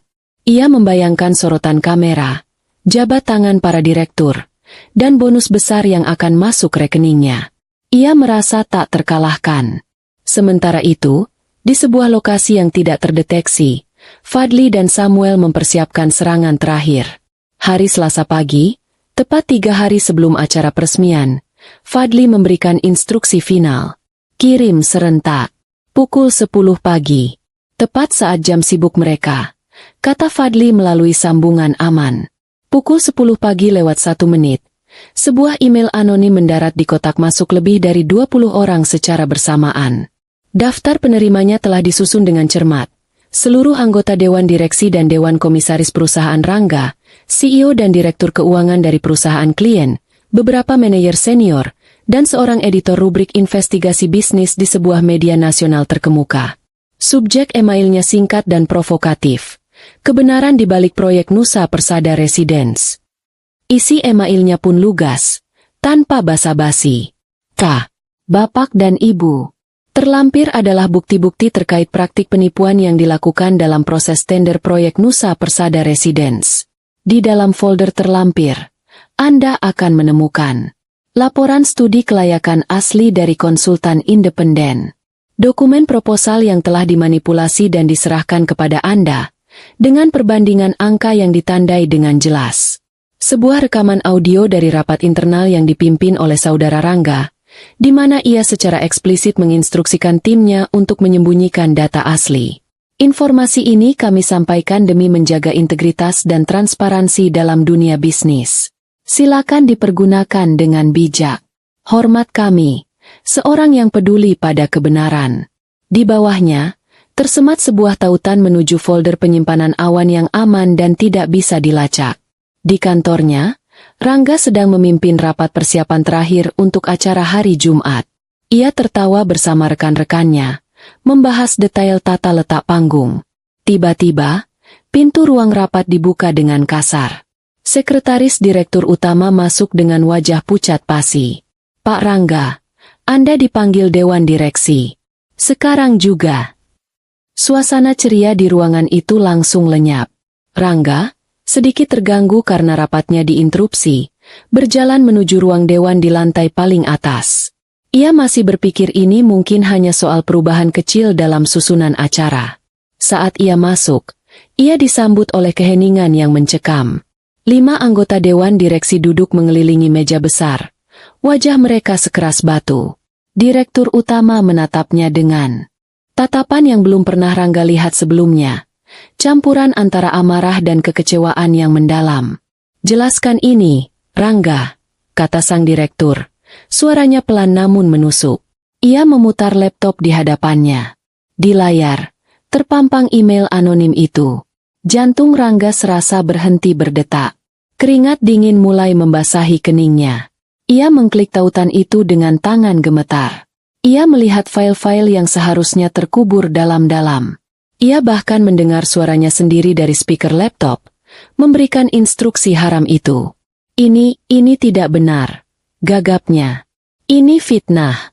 Seseorang mencoba menjatuhkan saya. Fitnah? Bentak salah satu direktur. Data ini sudah kami verifikasi silang dengan dokumen asli yang kami minta dari arsip. Angkanya cocok persis dengan yang ada di email ini. Dan suara di rekaman ini jelas-jelas suaramu. Dunia Rangga runtuh dalam hitungan detik. Semua pembelaan yang coba ia rangkai di kepalanya terdengar konyol dan lemah. Tidak ada jalan keluar. Ia terjebak. Badai itu datang lebih cepat dari yang diperkirakan. Pukul 2 siang, perusahaan klien secara resmi mengirimkan surat pemberitahuan pembatalan proyek secara sepihak dan mengancam akan menempuh jalur hukum atas tindakan penipuan. Berita itu menyebar seperti api di dalam kantor. Proyek yang menjadi kebanggaan perusahaan kini menjadi aib yang memalukan. Kerugian finansial yang ditimbulkan mencapai miliaran rupiah. Pukul 4 sore, Rangga dipanggil kembali ke ruang dewan. Keputusannya singkat dan brutal. Mulai detik ini, Rangga, kamu diskors tanpa batas waktu. Tim audit internal dan investigator independen akan memeriksa seluruh pekerjaanmu. Serahkan semua aset perusahaan, dan Satpam akan mengantarmu keluar dari gedung ini, kata Direktur Utama, tanpa menatap matanya. Prosesnya berlangsung cepat dan impersonal. Rangga, pria yang beberapa jam lalu masih menjadi bintang perusahaan, kini berjalan keluar dari lobi kantornya sambil menenteng sebuah kotak kardus berisi barang-barang pribadinya. Tatapan mata rekan-rekannya yang dulu penuh kekaguman, kini berubah menjadi campuran antara kasihan, cemooh, dan jijik. Reputasinya, yang ia bangun selama lebih dari 10 tahun, hancur menjadi debu dalam waktu kurang dari 6 jam. Amara mengetahui kabar itu dari sebuah portal berita bisnis online. Fadli mengirimkan tautannya dengan pesan singkat. Badai telah tiba. Fase 2 selesai. Judul beritanya terpampang besar-besar. Dugaan skandal manipulasi data. Proyek apartemen mewah Nusa Persada dibatalkan mendadak. Nama Rangga memang belum disebut secara eksplisit. Tapi jabatannya sebagai manajer proyek disebut dengan jelas. Amara membaca artikel itu tanpa ekspresi. Ia tidak merasakan lonjakan kebahagiaan. Hanya ada rasa dingin yang merayap di hatinya. Ini belum selesai. Ia melihat ke arah Bima dan Rara yang sedang menggambar di lantai. Balas dendam ini bukan hanya untuk dirinya, tapi untuk masa depan mereka. Malam itu, saat Rangga tiba di rumah, ia bukan lagi pria sombong yang penuh kemenangan. Ia adalah pria yang hancur. Ia membanting pintu, melempar kotak kardusnya ke lantai, dan meraung dalam frustrasi. Ibu Indira dan Winda yang sedang menonton televisi terkejut. Rangga, kamu kenapa, nak? Tanya Indira panik. Hancur. Semuanya hancur. teriak Rangga. Ia menceritakan semua yang terjadi dengan napas tersengal-sengal. Tentang email anonim, tentang bukti-bukti yang terbongkar, tentang proyek yang dibatalkan, dan tentang karirnya yang kini berada di ujung tanduk. Indira terduduk lemas di sofa. Wajahnya pucat pasi. Ide, kreatif, yang ia bisikan pada putranya kini menjadi bumerang yang menghancurkan mereka. Kepanikan karena uang Winda yang hilang kini terasa seperti masalah sepele dibandingkan dengan bencana ini. Di tengah kekacauan itu, Winda tiba-tiba angkat bicara. Pasti ini perbuatan Amara. Rangga dan Indira menoleh padanya. Siapa lagi yang tahu soal itu selain kita? Hanya dia. Perempuan itu pasti merencanakan ini semua untuk balas dendam. Seru Winda dengan keyakinan penuh. Tuduhan itu menggantung di udara. Rangga, dalam keputusasaannya, mulai memikirkannya. Benar juga. Siapa lagi? Amarahnya yang tadinya ditujukan pada nasib buruk, kini menemukan target baru yang jelas. Amara, mantan istrinya yang ia buang. Ia tidak menyangka perempuan yang ia anggap lemah dan penurut itu bisa melakukan serangan secerdas dan sekejam ini. Keluarga yang tadinya bersatu dalam kebohongan, kini mulai retak di bawah tekanan. Mereka tidak tahu, badai yang sesungguhnya baru saja dimulai. Dan Amara, dari kejauhan, hanya menunggu mereka untuk saling menerkam satu sama lain. Kejatuhan Rangga dari puncak karirnya membawa suasana suram yang pekat ke dalam rumah mereka.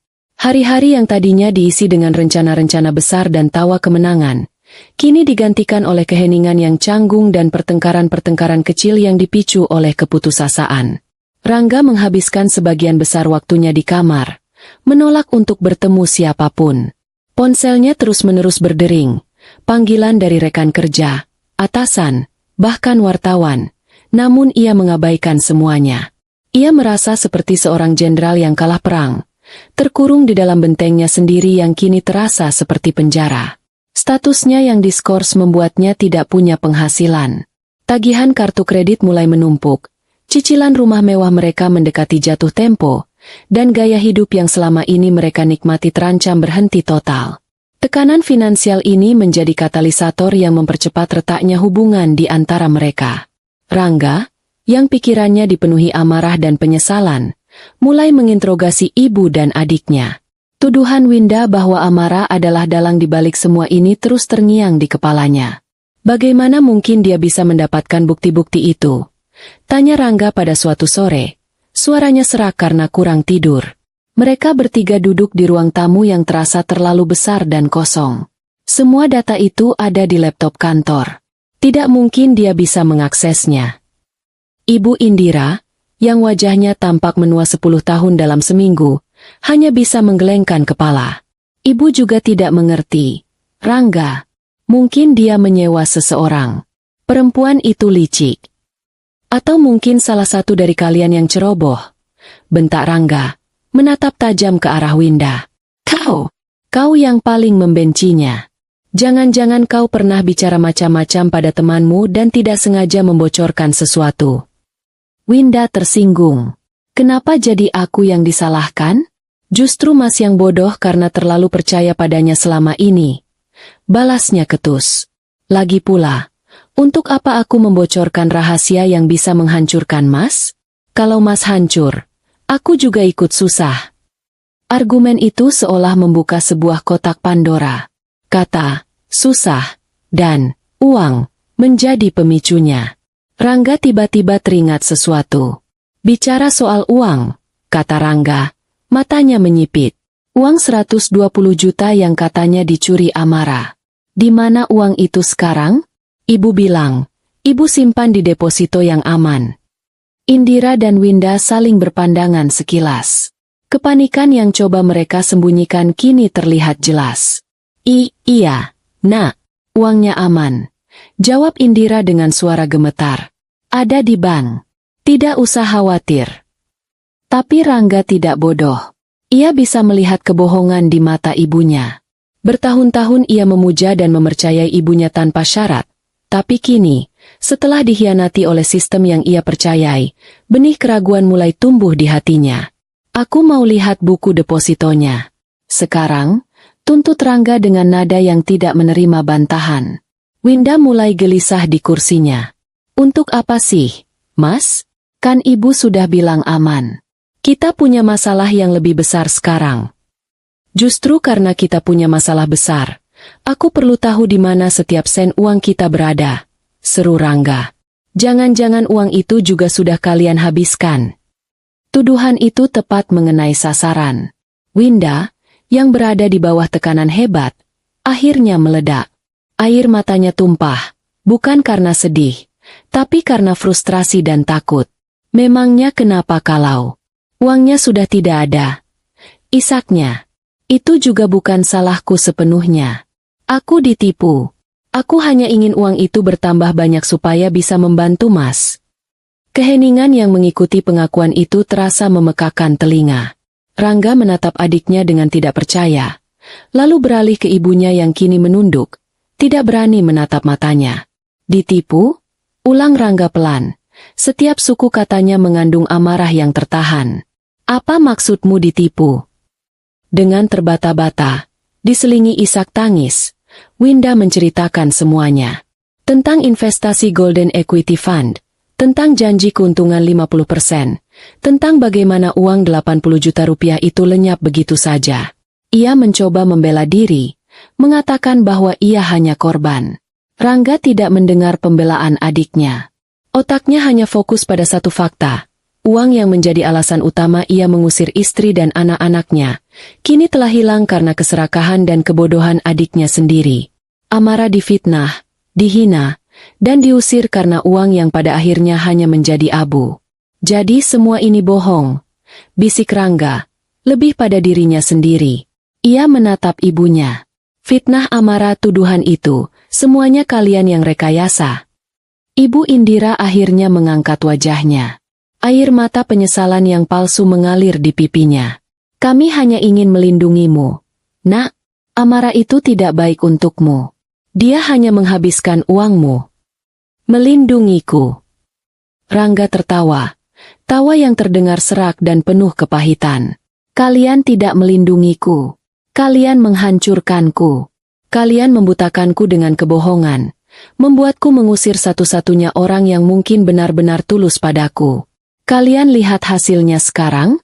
Karierku hancur, uang kita habis, dan kita semua terjebak dalam neraka ini bersama-sama. Pertengkaran hebat itu adalah yang pertama dari banyak pertengkaran lainnya. Rumah yang tadinya menjadi simbol kesuksesan, kini menjadi medan perang. Mereka saling menyalahkan, saling mengungkit kesalahan, dan saling meneriakkan kata-kata yang menyakitkan. Dinding kebohongan yang selama ini mereka bangun untuk menopang keluarga mereka, kini runtuh bata demi bata, menimpa mereka semua. Di tengah kekacauan internal itu, pukulan terakhir dari Amara datang. Sebuah pukulan yang ditujukan langsung pada jantung pertahanan mereka, Ibu Indira. Amara tahu bahwa sertifikat rumah mereka digadaikan, tapi ia tidak tahu digadaikan kemana. Ia menduga bukan ke bank resmi, karena prosesnya pasti akan melibatkan tanda tangan Rangga. Kemungkinan besar, Indira menggadaikannya ke rentenir. Fadli kembali menugaskan tim investigasinya. Mereka menyisir informasi di kalangan para lintah darat kelas kakap di kota itu. Tidak butuh waktu lama untuk menemukan jejaknya. Sertifikat itu berada di tangan seorang rentenir yang terkenal kejam dan tanpa ampun, bernama Pak Jenggot. Pinjamannya tidak besar, hanya sekitar 30 juta rupiah. Kemungkinan untuk menutupi pengeluaran Indira membeli perhiasan dan merenovasi dapurnya. Tapi dengan bunga yang mencekik, utang itu pasti sudah membengkak. Amara tidak melakukan apa-apa pada informasi itu. Ia hanya perlu memastikan informasi lain sampai ke telinga Pak Jenggot. Melalui perantara, Fadli membisikkan kabar bahwa Rangga, sang pemilik sertifikat, baru saja diskors dari pekerjaannya dan sedang diambang kebangkrutan. Bagi rentenir seperti Pak Jenggot, berita itu adalah alarm bahaya. Ia tidak mau mengambil risiko sertifikat itu bermasalah secara hukum jika nantinya disita oleh perusahaan atau bank. Ia ingin uangnya kembali. Segera. Suatu sore, saat Indira sedang sendirian di rumah, sebuah mobil jeep hitam berhenti di depan gerbang mereka. Dua orang pria berbadan besar turun dan menggedor pintu dengan kasar. Indira, yang mengira itu adalah tamu, membuka pintu dan langsung pucat pasi melihat siapa yang datang. "Saya datang untuk menagih utang ibu," kata salah satu pria itu dengan suara berat. Matanya menatap tajam. Pak Jenggot bilang, "Sudah waktunya bayar. Semuanya. Pokok dan bunganya. Totalnya 65 juta. Kami beri waktu 3 hari." Pria itu kemudian melemparkan sebuah amplop coklat ke lantai dan pergi begitu saja. Tubuh Indira gemetar hebat. Rahasia tergelapnya kini terbongkar dengan cara yang paling menakutkan. Ancaman itu bukan main-main. Seluruh kota tahu apa yang bisa dilakukan Pak Jenggot pada orang yang tidak bisa membayar utang. Ketika Rangga dan Winda pulang, mereka menemukan Indira terduduk di lantai, menangis histeris sambil memeluk amplop itu. Teror baru telah memasuki hidup mereka. Jika sebelumnya mereka hanya berurusan dengan kehilangan harta dan reputasi, kini mereka berurusan dengan ancaman fisik yang nyata. Kehancuran mereka kini bukan lagi sekadar metafora, tapi sebuah kemungkinan yang sangat dekat dan menakutkan. Ancaman dari rentenir menjadi titik puncak dari semua tekanan yang mereka hadapi. 3 hari terasa seperti 3 jam. Mereka tidak punya uang sebanyak itu. Tabungan sudah menipis, aset tidak bisa dijual cepat, dan tidak ada lagi teman atau kerabat yang mau meminjamkan uang pada keluarga yang reputasinya sudah hancur. Kepanikan dan ketakutan menyelimuti rumah itu seperti kabut beracun. Di malam kedua, setelah seharian buntu mencari jalan keluar, Rangga akhirnya menyerah. Ia duduk sendirian di taman belakang rumahnya yang gelap, menatap kolam renang yang airnya mulai keruh tak terawat. Wajahnya tampak kuyu. Matanya kosong. Ia telah kehilangan segalanya. Pekerjaan, harga diri, kepercayaan, dan kini bahkan rasa aman di rumahnya sendiri. Dalam kegelapan itu, satu-satunya wajah yang terlintas di benaknya adalah wajah Amara. Ia teringat bagaimana Amara selalu bisa menenangkannya saat ia stres, bagaimana Amara selalu punya solusi untuk setiap masalah, bagaimana Amara selalu menatapnya dengan penuh cinta dan kepercayaan. Kepercayaan yang telah ia hianati dengan begitu mudah. Ia sadar, semua bencana ini berakar dari satu keputusan bodoh di malam itu. Keputusan untuk lebih mempercayai bisikan iblis daripada suara hati nuraninya sendiri. Untuk pertama kalinya, ia mengakui pada dirinya sendiri bahwa ia telah melakukan kesalahan terbesar dalam hidupnya. Didorong oleh sisa-sisa harapan dan keputusasaan yang memuncak, Rangga mengambil kunci mobilnya. Ia harus bertemu Amara. Mungkin Amara akan memakinya, mungkin akan mengusirnya, tapi ia harus mencoba. Ia harus meminta maaf. Mungkin, hanya mungkin, Amara mau membantunya. Bukan demi dirinya, tapi demi anak-anak mereka. Rangga mengendarai mobilnya menuju alamat kontrakan Gita yang ia dapatkan dari seorang teman lama. Ia berhenti di ujung gang sempit, ragu-ragu. Pemandangan di depannya begitu asing. Rumah-rumah sederhana yang berdempetan. Anak-anak kecil berlarian di gang. Inikah tempat tinggal anak-anaknya sekarang? Rasa bersalah menghantamnya seperti gelombang pasang. Ia berjalan menyusuri gang, mencari rumah kontrakan Gita. Ia melihatnya dari kejauhan. Sebuah rumah kecil dengan lampu teras yang temaram.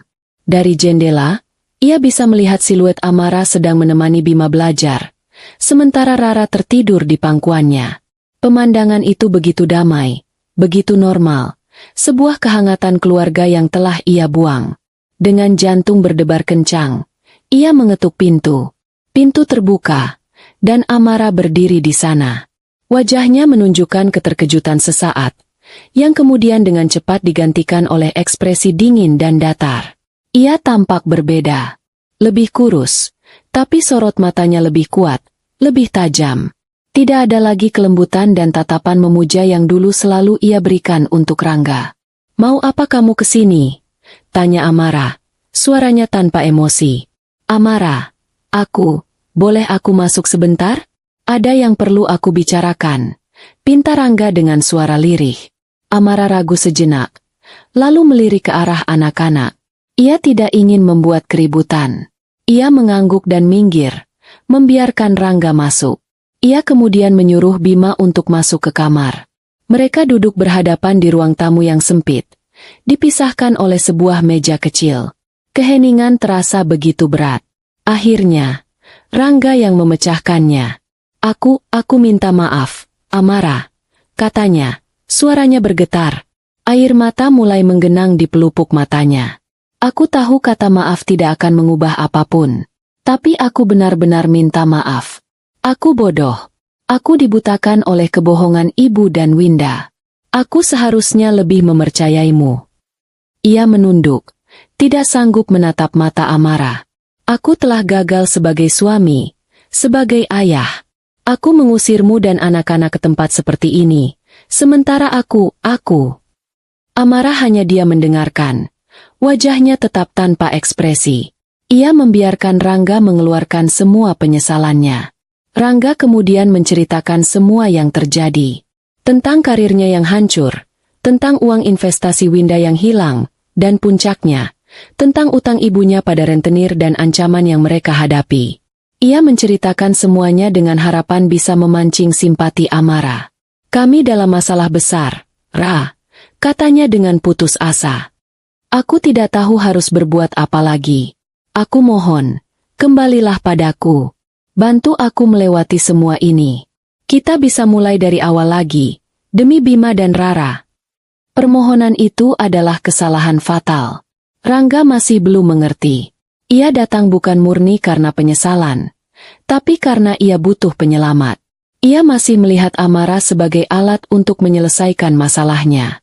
Amara menatapnya lekat-lekat, dan untuk pertama kalinya malam itu, emosi mulai terlihat di wajahnya. Bukan simpati, melainkan kekecewaan yang mendalam. Sudah terlambat, Rangga, jawab Amara dengan suara dingin yang menusuk. Sudah sangat terlambat. Ia berdiri, mengambil sebuah map dari atas lemari. Ia membukanya dan menyebarkan isinya di atas meja di depan Rangga. Di sana ada salinan bukti transfer Winda, foto SUV putihnya, salinan laporan keuangan Nusa Persada yang asli dan yang palsu, bahkan transkrip rekaman suara Rangga. Mata Rangga terbelalak ngeri. Jadi benar. Ini semua perbuatanmu. Perbuatanku. Amara tertawa kecil. Tawa yang terdengar getir. Aku tidak melakukan apa-apa. Rangga, aku hanya menyajikan kebenaran. Kamu yang memanipulasi data. Ibumu dan adikmu yang mencuri dan berbohong. Kalian sendiri yang menggali kubur kalian masing-masing. Aku hanya memastikan kalian semua masuk ke dalam lubang yang tepat. Amara mencondongkan tubuhnya ke depan. Tatapannya membakar. Kamu pikir aku akan kembali padamu? Setelah kamu menuduhku, menghinaku, dan membuangku seperti sampah?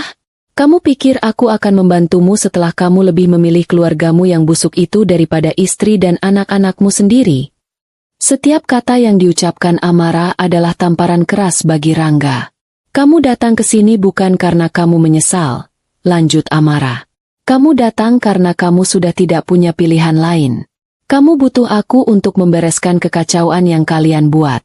Dulu, kamu membuangku saat kamu berada di puncak. Sekarang, saat kamu berada di dasar, kamu ingin aku menarikmu ke atas? Sungguh ironis. Rangga terdiam. Tidak bisa membantah. Semua kata-kata Amara adalah kebenaran yang telanjang. Dengar baik-baik, Rangga, kata Amara. Suaranya kembali tenang namun penuh penekanan. Pintu antara kita sudah tertutup selamanya. Urusanku dengan kalian sudah selesai. Nikmati kehancuran yang telah kalian tanam. Jangan pernah tunjukkan wajahmu lagi di hadapanku atau anak-anakku. Amara kemudian berjalan ke arah pintu dan membukanya lebar-lebar. Sebuah isyarat pengusiran yang jelas dan tanpa ampun. Rangga bangkit dengan lunglai. Kakinya terasa lemas. Malam pengakuan yang ia harapkan akan menjadi awal dari rekonsiliasi, justru menjadi malam penegasan akhir. Ia telah kehilangan Amara selamanya. Saat ia melangkah keluar dari kontrakan itu, ia tahu bahwa tidak ada lagi harapan yang tersisa baginya. Ia sendirian dalam badai yang ia ciptakan sendiri.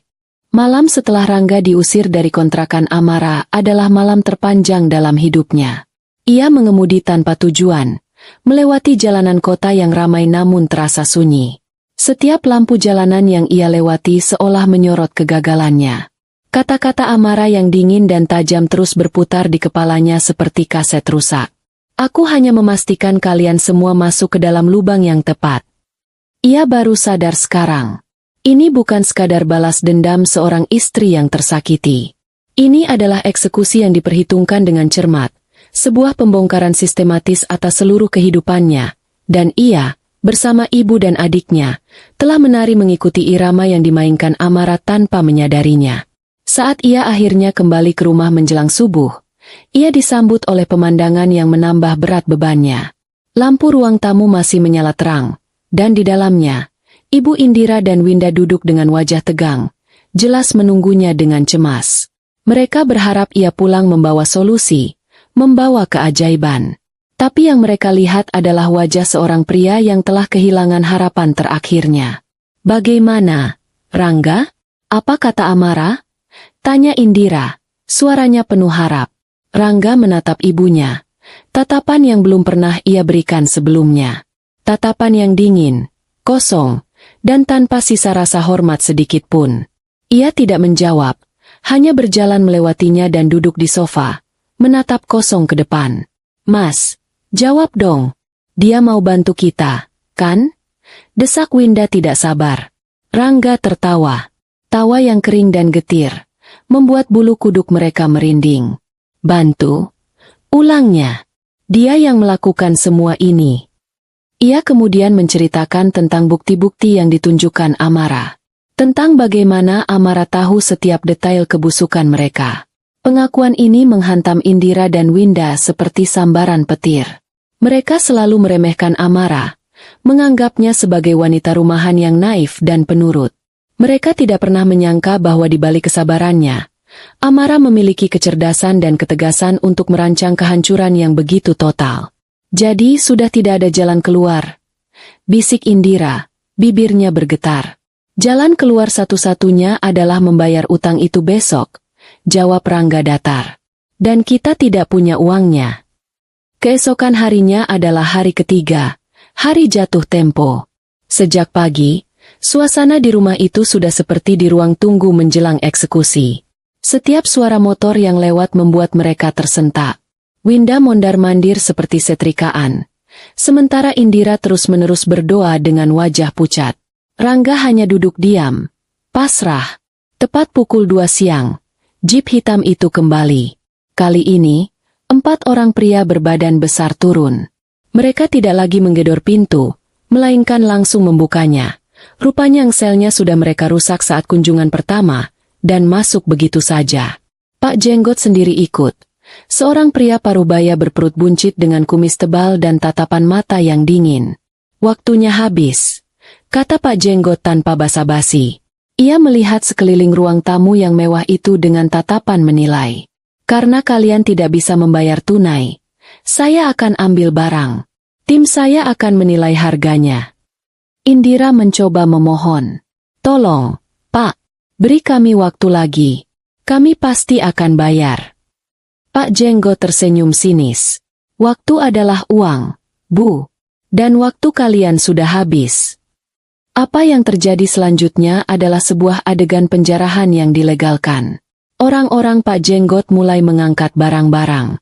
Televisi layar datar berukuran besar, sistem pengeras suara, lukisan-lukisan di dinding, bahkan sofa kulit mahal yang menjadi kebanggaan Indira. Mereka bekerja dengan cepat dan efisien. Rangga hanya bisa melihat tanpa daya. Melawan mereka sama saja bunuh diri. Winda menjerit dan menangis, mencoba menghalangi mereka saat hendak mengambil guci antik peninggalan ayahnya. Tapi salah satu pria itu hanya mendorongnya hingga jatuh. Puncak dari penghinaan itu adalah ketika para tetangga mulai keluar rumah, menonton drama itu dari balik pagar mereka. Bisik-bisik dan tatapan menghakimi terasa lebih menyakitkan daripada kehilangan barang-barang itu sendiri. Reputasi mereka, yang sudah compang-camping, kini benar-benar tercabik-cabik di depan umum. Setelah mengambil barang-barang yang nilainya mereka anggap cukup untuk menutupi utang dan bunga-bunganya, Pak Jenggot dan anak buahnya pergi, meninggalkan keluarga itu di tengah ruang tamu yang kini terasa lowong dan berantakan. Mereka tidak hanya kehilangan harta, mereka kehilangan muka. Bencana tidak berhenti sampai di situ. Seminggu kemudian, surat resmi pemecatan Rangga datang dari kantornya. Investigasi internal telah selesai, dan ia dinyatakan bersalah penuh atas manipulasi data dan menyebabkan kerugian besar bagi perusahaan. Ia tidak hanya dipecat secara tidak hormat, tapi juga masuk daftar hitam di Asosiasi Pengembang Properti. Pintu karirnya di industri itu telah tertutup rapat selamanya. Perusahaan juga menuntutnya secara perdata untuk mengganti kerugian, yang berarti sisa aset atas namanya, termasuk rumah itu, terancam disita. Di saat yang bersamaan, Amara, melalui Fadli, secara resmi melayangkan gugatan cerai. Tuntutannya jelas, hak asuh penuh atas kedua anak mereka dan nafkah anak sesuai dengan peraturan yang berlaku. Amara tahu Rangga tidak akan mampu membayarnya. Tapi gugatan itu adalah sebuah penegasan hukum. Sebuah vonis final atas pernikahan mereka. Rangga menerima surat panggilan sidang itu dengan tangan gemetar. Ia bahkan tidak punya kekuatan atau keinginan untuk melawannya. Ia menandatangani semua surat persetujuan tanpa membacanya, menyerahkan hak asuh anak-anaknya sepenuhnya pada Amara. Kehidupan di rumah itu menjadi tidak tertahankan.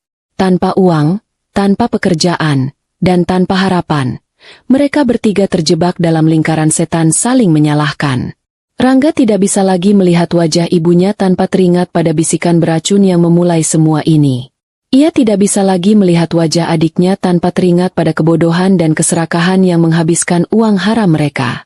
Suatu pagi, setelah pertengkaran hebat lainnya dengan Indira mengenai sisa perhiasan yang harus dijual untuk membeli makanan, Rangga akhirnya mencapai batasnya. Ia masuk ke kamarnya, mengemasi pakaiannya ke dalam sebuah tas ransel tua. Indira yang melihatnya, mencoba menahan. "Rangga, kamu mau kemana, nak? Jangan tinggalkan ibu." Rangga menepis tangan ibunya dengan pelan. Untuk pertama kalinya, ia menatap ibunya bukan dengan amarah, melainkan dengan kehampaan. "Aku tidak bisa lagi di sini, Bu," katanya dengan suara lelah. "Setiap sudut rumah ini mengingatkanku pada kehancuranku. Dan setiap kali aku melihatmu, aku teringat bahwa aku menghancurkan keluargaku sendiri karena menuruti kata-katamu. Tapi kamu anak ibu satu-satunya, Ishak Indira. Dan karena aku anakmu, aku mematuhimu secara buta," balas Rangga. "Sekarang aku harus menanggung akibatnya sendiri. Ibu dan Winda juga harus menanggung akibat dari perbuatan kalian. Kita semua sudah kalah." Ia berjalan menuju pintu, tidak menoleh lagi ke belakang. Winda yang melihat dari tangga hanya bisa terdiam membisu. Rangga meninggalkan rumah itu, rumah yang pernah menjadi istananya, tanpa tujuan yang jelas. Ia hanya tahu ia harus pergi, sejauh mungkin dari dua orang wanita yang telah menjadi arsitek kehancurannya. Beberapa minggu setelah Rangga pergi, surat pemberitahuan penyitaan dari bank akhirnya datang. Cicilan rumah sudah menunggak selama 3 bulan. Indira dan Winda diberi waktu 1 bulan untuk mengosongkan rumah. Vonis terakhir telah dijatuhkan. Mereka kini resmi menjadi tunawisma. Hari pengosongan adalah hari yang mendung, seolah langit ikut berduka atas nasib mereka. Sebuah truk dari perusahaan lelang parkir di depan rumah, mengangkut sisa-sisa perabotan yang tidak diambil oleh rentenir. Indira duduk di teras, menatap kosong saat sofa tempatnya biasa menonton televisi diangkut keluar. Winda berdiri di sampingnya. Air matanya sudah kering. Mereka tidak punya tempat untuk dituju. Sebagian besar kerabat sudah menutup pintu setelah mendengar aib keluarga mereka. Mereka akhirnya menumpang di sebuah kamar kos sempit dan pengap di pinggiran kota, dibiayai dari hasil penjualan cincin kawin terakhir milik Indira. Dari sebuah rumah mewah dengan kolam renang, kini mereka harus berbagi kamar mandi dengan penghuni kos lain. Dari nyonya besar dan putri manja, kini mereka menjadi 2 orang wanita tanpa masa depan. Kehancuran mereka telah paripurna. Vonis telah dijatuhkan, bukan oleh hakim di pengadilan, tapi oleh karma yang mereka ciptakan sendiri. 1 tahun berlalu dengan cepat. Waktu, bagi sebagian orang, adalah penyembuh luka. Bagi yang lain, ia adalah penempa yang mengubah kerapuhan menjadi kekuatan. Bagi Amara, waktu adalah keduanya. Ia telah melalui masa-masa sulit, menangis dalam diam setelah anak-anak tertidur, merasa lelah hingga ingin menyerah. Namun, setiap pagi, melihat wajah kedua buah hatinya memberinya alasan untuk bangkit dan berjuang lebih keras dari hari kemarin. Usaha catering online yang ia rintis dari dapur sempit di kontrakan Gita, yang ia beri nama Dapur Amara, berkembang pesat di luar dugaannya. Berawal dari promosi dari mulut ke mulut, pesanan nasi kotak untuk acara kantor dan arisan mulai berdatangan. Masakannya yang lezat, porsinya yang royal, dan harganya yang bersahabat menjadi buah bibir. Amara adalah jiwa dari bisnis itu. Ia yang meracik bumbu, ia yang memasak, ia yang mengemas, dan di awal-awal, ia juga yang mengantar pesanan. Kini, setahun kemudian, Dapur Amara telah memiliki dapur komersial kecil sendiri yang ia sewa, lengkap dengan 3 orang karyawan yang membantunya. Ia tidak lagi tinggal di kontrakan Gita. 6 bulan yang lalu, ia berhasil menyewa sebuah rumah mungil yang nyaman di kompleks perumahan yang asri, tidak semewah rumahnya yang dulu, tapi terasa jauh lebih hangat dan damai. Ada halaman kecil di belakang tempat Bima dan Rara bisa bermain dengan aman. Bima sudah naik kelas 4 dengan nilai yang membanggakan, dan Rara sudah masuk taman kanak-kanak, tumbuh menjadi gadis kecil yang ceria dan percaya diri. Amara sendiri telah berubah. Ia menjadi lebih banyak tersenyum, senyum yang tulus dari hati. Ia menemukan kembali dirinya yang sempat hilang, seorang wanita yang kuat, mandiri, dan cakap. Ia tidak lagi membutuhkan validasi dari seorang pria untuk merasa berharga. Kebahagiaannya kini ia ciptakan sendiri, bersama kedua anaknya. Fadli masih menjadi sahabat baiknya. Sesekali mereka makan siang bersama untuk bertukar kabar. Hubungannya platonis dan penuh dukungan. Amara belum berpikir untuk membuka hati, tapi ia juga tidak menutupnya. Ia hanya menikmati masa kini, menikmati setiap pencapaian kecil dalam hidup barunya. Suatu Jumat sore yang cerah, Amara sedang dalam perjalanan untuk mengantar pesanan besar untuk acara syukuran di sebuah kantor. Ia mengendarai mobil van bekas yang ia beli secara kredit, sebuah simbol nyata dari kerja keras dan kemandiriannya. Musik ceria mengalun dari radio, menemaninya menembus kemacetan kota. Mobilnya berhenti di sebuah persimpangan lampu merah yang padat. Sambil menunggu lampu hijau, pandangannya tanpa sengaja menyapu ke seberang jalan. Dan di sanalah ia melihatnya. Pemandangan yang seolah diambil dari bab terakhir sebuah novel drama. Sebuah tablo bisu tentang bagaimana nasib bisa memutarbalikkan kehidupan. Di bawah terik matahari, di sudut persimpangan yang berdebu, Rangga sedang bekerja. Bukan sebagai manajer proyek berdasi, melainkan sebagai juru parkir liar. Ia mengenakan rompi oranye yang sudah kusam dan topi yang menutupi sebagian wajahnya. Tubuhnya lebih kurus, kulitnya menghitam terbakar matahari. Ia bergerak dengan sigap, meniup fluidnya dengan keras.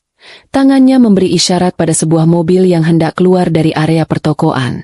Wajahnya yang dulu selalu tampak bersih dan percaya diri, kini terlihat lelah, kusam, dan dipenuhi garis-garis kepahitan. Ia tampak jauh lebih tua dari usianya. Pandangan Amara kemudian beralih sedikit ke samping. Di trotoar yang sama, hanya berjarak beberapa meter dari tempat Rangga mengatur parkir, berdiri sebuah gerobak sederhana. Di belakang gerobak itu, 2 orang wanita yang sangat ia kenal sedang sibuk melayani pembeli. Ibu Indira dan Winda.